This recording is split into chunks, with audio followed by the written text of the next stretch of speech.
ননৰ ৰেঞ্জৰ অধীনত ভুটিয়াচাং চাহ বাগিচাৰ পৰা ছমহীয়া হাতীপোৱালি উদ্ধাৰ বন বিষয়াৰ।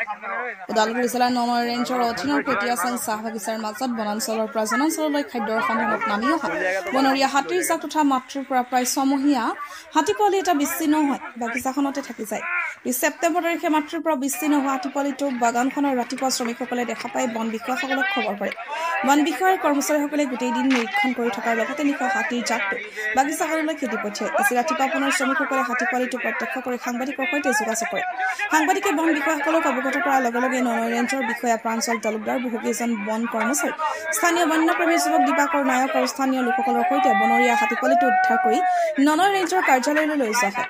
উপস্থিত বন বিষয়া প্ৰাঞ্জল তালুকদাৰে হাতীপোৱালিটো উদ্ধাৰ কৰি উন্নত চিকিৎসাৰ ব্যৱস্থা কৰিব বুলি সংবাদ মাধ্যমক জানিবলৈ দিয়ে। ওদালগুৰি টাউনৰ পৰা নবীন চক্ৰৰ ৰিপৰ্ট MP নিউজ। উদ্ধাৰ হৈছে আমাৰ এই ভুটিয়াচাং বাগানত। এইটো যোৱাকালিৰ পৰা আমাৰ ইনফৰ্মেশ্যন আছিলে, পোৱালি আছে, আমাৰ ষ্টাফখিনি আহিছিলে যোৱাকালি, গোটেই ৰাতিটো গোটেইখিনি আছে ইয়াতে।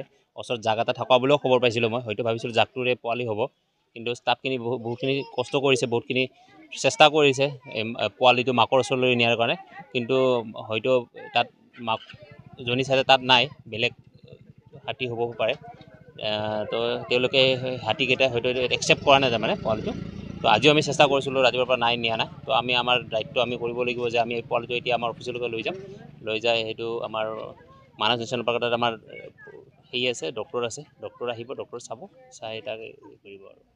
অতি পৰিতাপ্ত কথা যে আপোনালোকৰ এই সময়ত হাতীটো উঠাৰ পিছতো গাড়ীখনে একে নিম্নখানৰ নহয়, গাড়ীখন কি হয়, আমাৰ ফৰেষ্টৰ গাড়ীটো জানে, ফৰেষ্টৰ গাড়ী য'তে ত'তে চলে। আপোনাৰ ভাল জেগাতো আমাৰতো ফৰেষ্টতহে চলে গাড়ী। তো আপোনাৰ নতুন গাড়ী এখন দিলেও যদি ভিতৰত যায় 2 দিনত গাড়ীখন বেয়া হৈ থাকে তাৰমানে।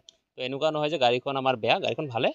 এইটো কেতিয়াবা আপোনাৰ কি হয়, দিন ৰাত গাড়ীখন চলি থাকে, তো কিছুমান বেয়া ৰাস্তাত চলে, কেতিয়াবা কি হয়, ক'ৰ প্ৰব্লেম হয়, পানী চানী লাগে, বেটাৰী চাৰ্জ সেই নহয়, কিন্তু গাড়ীখনৰ কণ্ডিশ্যন ঠিকে আছে, গাড়ীবিলাক ঠিকে ভালে আমাৰ। এনেকুৱা যদি হয় কেতিয়াবা আপোনালোকৰ অসুবিধা হ'ব বুলি আমি অনুভৱ হয়, অসুবিধা মানে সেইটোৱে আৰু, অসুবিধা মানে কি অলপ আমাৰ কষ্ট হয় আৰু, গাড়ীখন যেতিয়া ষ্টাৰ্ট নহয় ঠেলাব লাগে সেইটোৱে। কিন্তু নতুন গাড়ী দিছে, বহুত দিছে, নতুন গাড়ী দিছে, কিন্তু আমাৰ এতিয়া নতুন গাড়ী আপোনাৰ বলেৰো বা এনেকুৱা ধৰণৰ আমাৰ প্ৰয়োজন, আমাক এই কেম্পাৰ হ'লে বেছি ভাল হয়। তো সেইটো কাৰণে আৰু দিব, চৰকাৰে গাড়ী দি আছে, আগৰ ধৰণৰ গাড়ী এতিয়া আমাৰ আৰু ইয়াত আহিব, মোৰ ৰেঞ্জতো গাড়ী আহিব, আছে গাড়ী 2-3খন গাড়ী আছে, মানে জিপচি আছে। কিন্তু ধৰক আমাৰ কিছুমান হাতীৰ এই কেম্পাৰখন অলপ কিছুদিন হ'ল আৰু সেইটোৱে। তো যিহেতু পোৱালিটো কেম্পাৰত উঠাব লাগিব, জিপচিটো হাতীৰ পোৱালিটো নাযায়, তো সেইটো কাৰণে কেম্পাৰখনে পঠাই দিছিলোঁ, অলপ সেই খেলাব লাগে সেইটোৱে। হাতী পোৱালিটোৰ বয়স কিমান হ'ল? এইটো মোটামুটি ধৰক 6 মান্থছ হ'ব। এইটো আপোনাৰ এতিয়াও ঠিক মানে হেৰি কৰিব পৰা নাই আমি, মানে আমি যিটো দূৰত আছিলে আমি ধৰি উঠাই লৈ গ'ল, এতিয়া ডক্টৰে ক'ব কি হয়।